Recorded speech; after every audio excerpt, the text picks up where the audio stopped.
My not boyfriend said we weren't a couple. So I walked away and broke his heart. After 6 months of mixed signals, I chose myself. Cut him off for good and watched him realize too late what he lost. We have been seeing each other for a year, and everything looked and seemed like we are a couple. He said he loved me, and I him.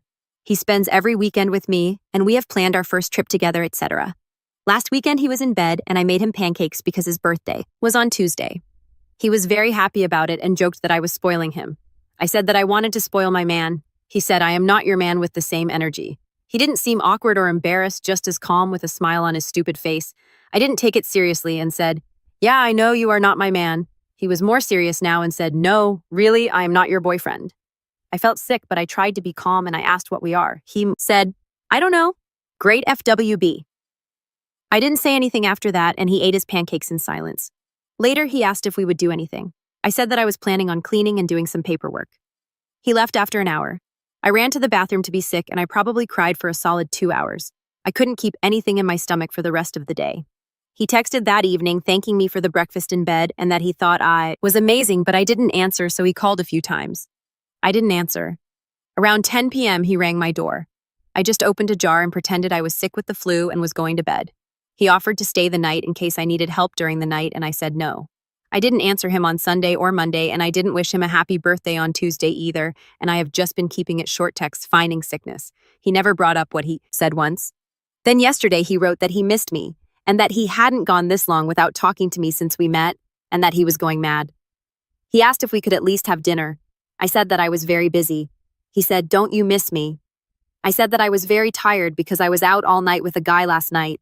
When I sent that last message saying I was exhausted because I had spent the night with another guy, my heart was racing. I was trembling, not from guilt because I hadn't done anything with anyone, but from anger at being made a fool. For the first time since that unbearable conversation at breakfast, I felt like I had regained some control, and it didn't take even 5 minutes. He saw it, typed, stopped, typed again, disappeared, came back.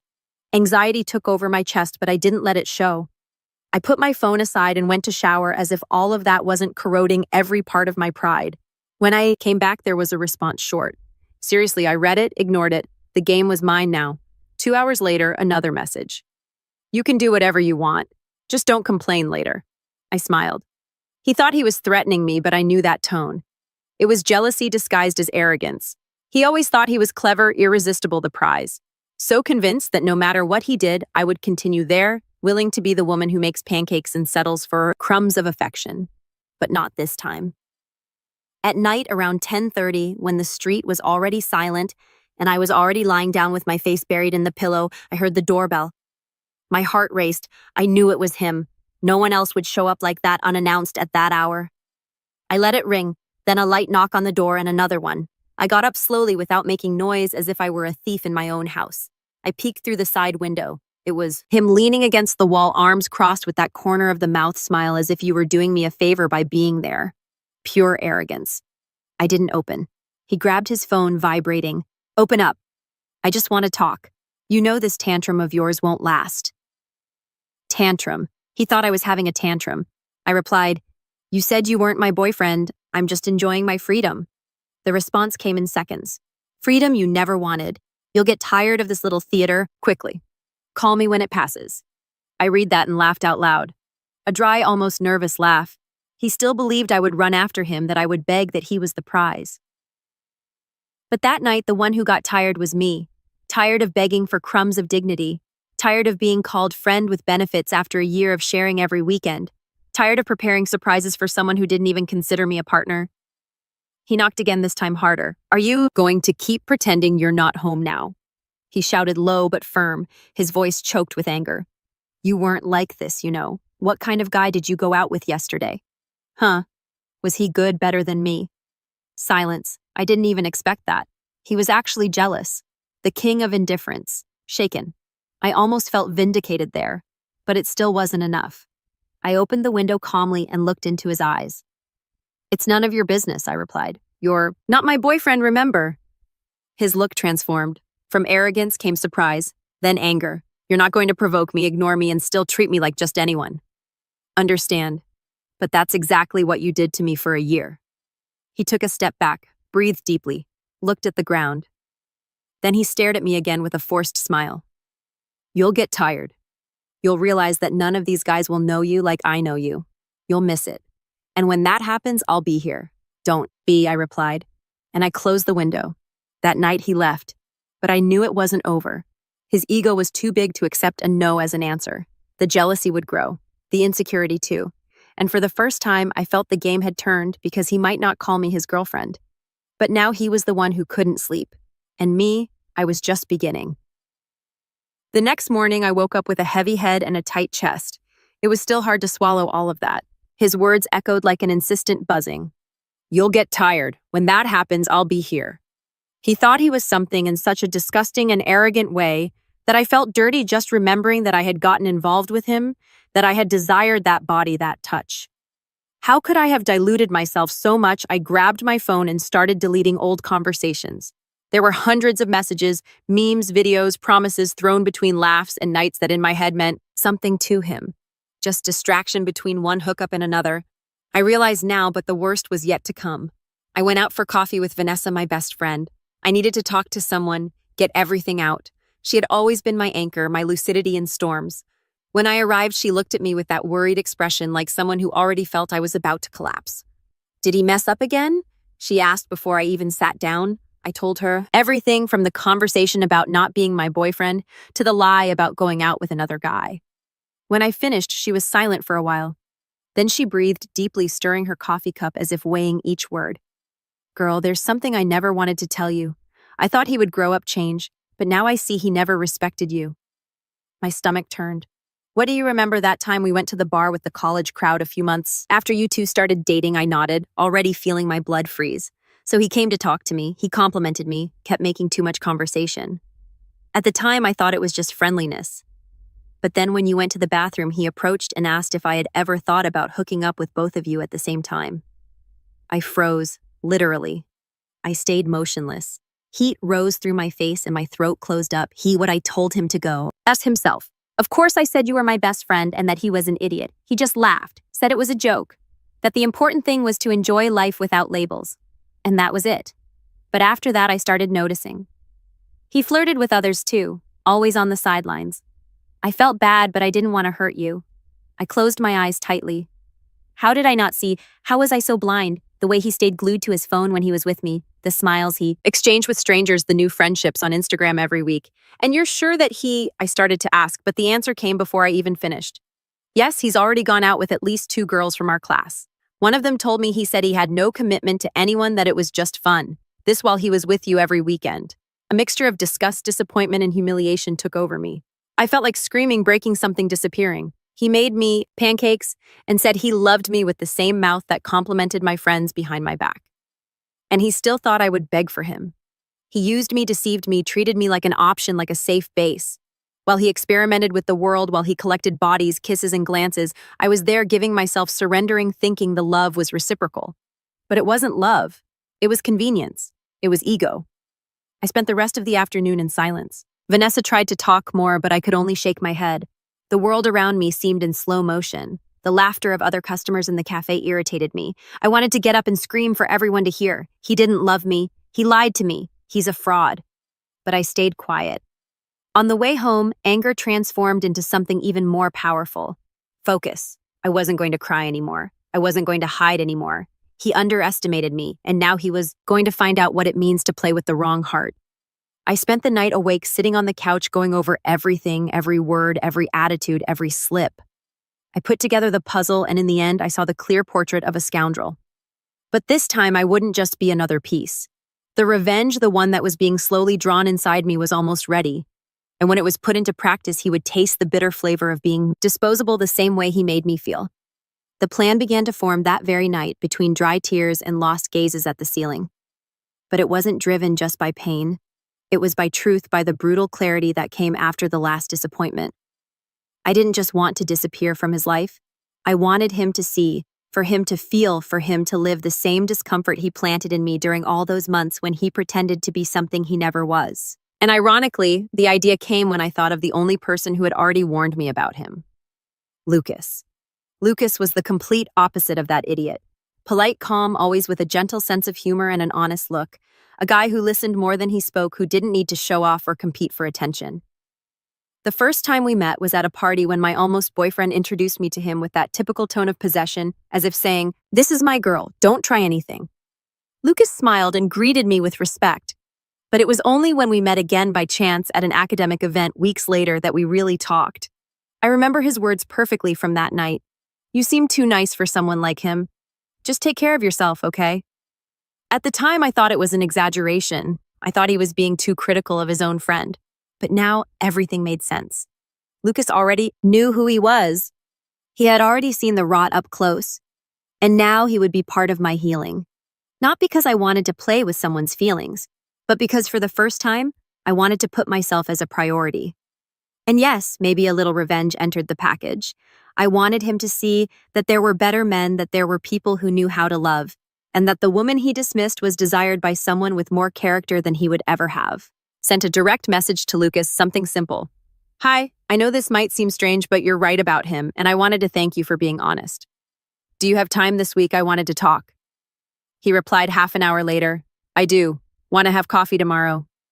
The next day we met. I went with a tight heart, not knowing what to expect, but he received me with a light hug and a welcoming smile, the kind that calms even the loudest internal chaos. We talked for hours. I told him everything without filter, without playing the victim, and he listened without interrupting, without trying to minimize. When I finished, he breathed deeply. "I tried to warn you, but he's been my friend for years. And even so, he was always like this charming, impulsive womanizer. He never respected any girl, but with you, it was more cruel because he knew you loved him." I stayed silent. He was right. I had loved with all my strength, but now, "It's enough," I continued. He lost me. And I don't want to live in function of the pain anymore. I want to turn the page. And if you allow me, I want to do this with someone who truly sees me. Lucas looked at me surprised, but not shocked, as if he already expected that. At some point, this would happen. You deserve more than he gave you, and more than he'll understand. One day, he said. And yes, I'm here. It was the first time in weeks that I felt peace, but also in some dark corner of my mind I knew when he finds out, and he will find out, he won't be able to stand it. Because nothing hurts a narcissist more than seeing his ex almost being happy with someone he considers inferior. But Lucas wasn't inferior. He was exactly what the other never was: honest, transparent, present. And that would hurt much more than any silence of mine, because now I had a voice. I had choice, I had power, and the one who once thought I would always be there waiting would soon see that the world turns, and sometimes it turns beautifully. It didn't take long for the news to reach him.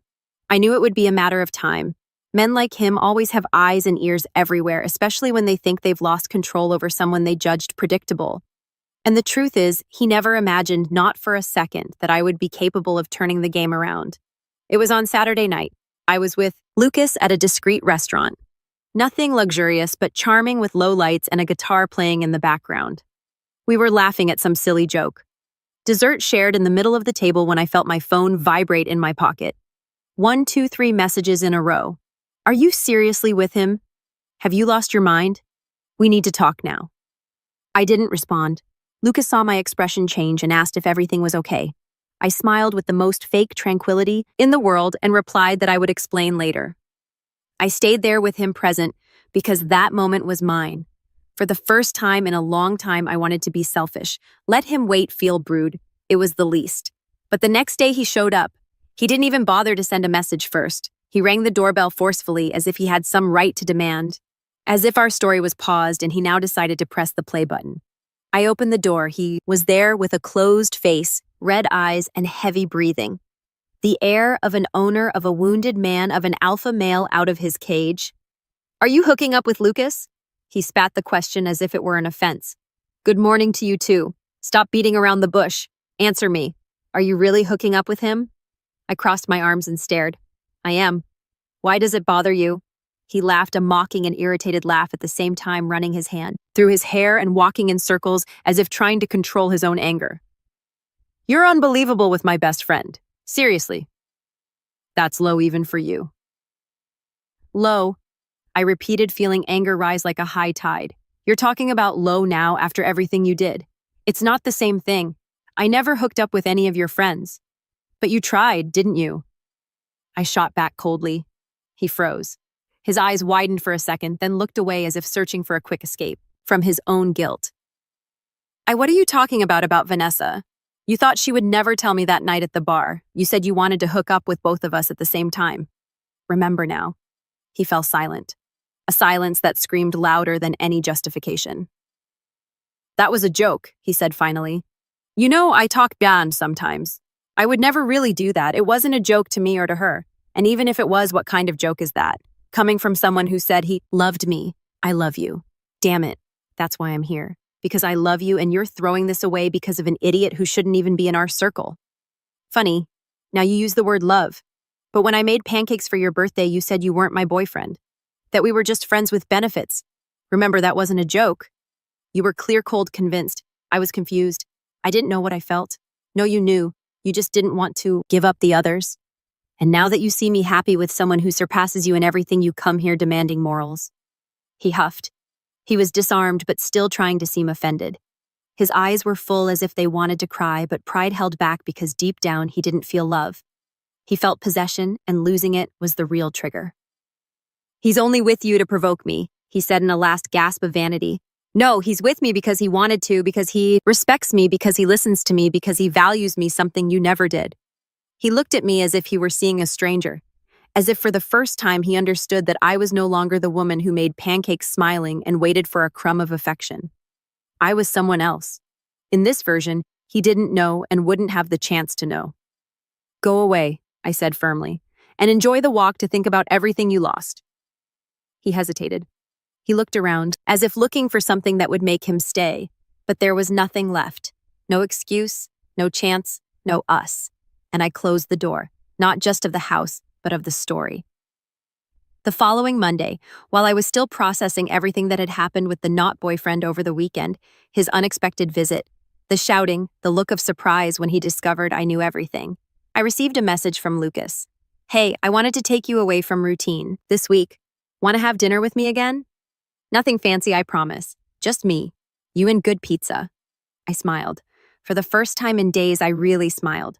The kind of smile that isn't a response to a provocation or a bitter victory. It was just lightness, peace, a genuine desire to be with someone without having to walk on eggshells or pretend to be less than I am. I replied with a simple Wednesday night is all yours, and that was it. Simple, direct, true, like he always was with me. On Wednesday, I got ready more calmly. Nothing exaggerated. Jeans, a light blouse, and just mascara to bring life to my eyes. It wasn't about impressing. It was about feeling good about going out with someone who made me laugh, who listened to me, who treated me like a priority, not like a pastime. He came to pick me up. He opened the car door with that somewhat shy, somewhat gentleman from the past century way and greeted me with a sincere smile. I missed your laugh, he said as soon as I got in. And I miss someone who makes me laugh, I replied. We went to a small but charming pizzeria in downtown, a cozy place. Old wooden tables, funny pictures on the walls, and a waiter who already seemed to know Lucas by name. The usual, the waiter asked with a smile. Today I have special company, so I wanted extra good, Lucas replied, looking at me with that calm and warm gaze. We talked about everything. Work, music, teenage embarrassments, old movies we love that no one else watches anymore. I laughed, caught myself playing with my hair, crossing and uncrossing my legs, as if my whole body was reacting to the lightness of the night. It was so different from the heavy conversations and tense silences I used to live. There I was, myself whole without fear. After the pizza, we walked down the street unhurried like people who don't want the night to end. He asked me if I was okay after what happened with his ex-friend, and I answered honestly. I'm not 100% yet, but I'm rebuilding myself little by little. And you've been helping with that more than you imagine. He smiled, but this time it was a different smile, a little more serious, more loaded with feeling. I never wanted to interfere, never wanted to force anything. But since I met you at that ridiculous party where he treated you like you were just another one, I knew he didn't deserve you. And do you think you deserve me? He stopped walking. He looked at me for a few seconds until he said, I don't know if I deserve you, but I admire you. I respect you. And I do want to really get to know you. Not for what he painted you as, for who you are. My heart raced. I didn't expect that. Not so direct, not so beautiful. Then get to know me, I replied with a voice firmer than I thought I had. Stood there in the middle of the sidewalk, looking at each other as if the world had given us a truce. And when he slowly approached, asking with his eyes if he could kiss me, I just closed my eyes and let it happen. It was a calm kiss, full of care, without rush, without ulterior motives. It was as if it said, "I'm here and I won't hurt you." And in that moment, I believed because I deserved that. After so many games, so many lies, so many silences, I deserved a man who knew how to be light. And if by chance the other found out, if he writhed with rage, if he screamed, if he went crazy, that was his problem. The pain he caused me no longer imprisoned me. And now I had someone who looked at me like no one had ever looked before, without fear, without doubt, as if I had finally chosen right. A few weeks after that kiss with Lucas, my life seemed to have found a new axis. It wasn't perfect. Nothing is. But for the first time in a long time, I woke up calm without waiting for messages that didn't come, without measuring words, without walking on eggshells. Lucas didn't make me play games. He was just there, present, real. And that for someone like me who spent a year being treated like an option with exclusive packaging was liberating. We started going out frequently, movies, cafes, walks, nights at home cooking together. He knew my silences and didn't fill them with empty promises. He just listened to me, made me laugh, made me feel seen, and of course the other couldn't stand it. His ego wouldn't let him. In the third week, he showed up in front of the building where I lived. Without warning, he looked like someone who hadn't slept for days. Wrinkled clothes, red eyes, but even so, his pride was intact. Arrogance doesn't wash away with tears. You've become He spat as soon as he saw me coming down without even saying good morning. The word hit my chest like a spark, but instead of igniting me inside, it froze me. For a second, just a second, I almost laughed. In your head, are women who don't kneel when you snap your fingers right? I replied, crossing my arms. Who don't make pancakes on your birthday after hearing they're not your girlfriend? He huffed, paced back and forth like a caged animal. You're with Lucas. Lucas, my best friend. Do you think that's right? Do you think that's dignified? What I think I said approaching is that you were never my boyfriend. Remember? You repeated that like a mantra. Friends with benefits. No labels. Just have fun. Well, then I freed myself from your label of nothing and found someone who wanted to be everything. He stared at me with anger, but it was anger at himself, and I knew it. And you know what the difference between you and him is, I continued. You desired me. He chose me. You used me to inflate your ego. He listens to me, respects me, values me. You left me crying whole nights. He makes me sleep smiling. He tried to laugh as if he were above it all. He's just using you to get to me. No, dear, he doesn't even talk about you. You're the past, a mistake I've already overcome. The one who's still obsessed here is you. He closed his face, fists clenched. But I wasn't afraid. You were never a man to me. You were a spoiled boy who collected women like trophies. And now you're freaking out because one of them decided to leave the shelf. Do you think he'll love you forever? He screamed without arguments. He'll get tired too. Everyone gets tired. Maybe so. Or not. But at least if it ends, it will be with dignity, with respect. Not with lies, betrayal, and cowardice. He fell silent for the first time without an answer. The mask of superiority slowly falling. Then I delivered the final blow. I was everything you said you wanted. Faithful, present, caring, dedicated. But you were so busy trying to seem free that you lost someone who just wanted to love you. And the worst part, you didn't lose to a stranger, but to someone who saw your trash and still decided to see me. He lowered his gaze, swallowed hard, and turned his back. He left without saying anything else. And there, I knew not only that I was free from him, but that this time, he was the one who would sleep with his stomach churning, that he was the one who would check his phone and not see my name, that he was the one who would remember my touch, my laugh, my care, and no, he would never have any of that again. Vanessa, my best friend, never wanted to know about him again. She distanced herself from everyone in common who still insisted on saying that he just didn't know how to love. She said that those who don't know how to love learn. Only those who don't want to don't learn, and he clearly never wanted to. Lucas, on the other hand, stayed by my side. Not as a consolation prize, but as someone who saw my cracks and decided not to run away. He made me remember that love isn't noise, drama, or uncertainty. It's presence. It's peace. And as for me, I didn't become cold or bitter. But I stopped accepting the minimum disguised as everything.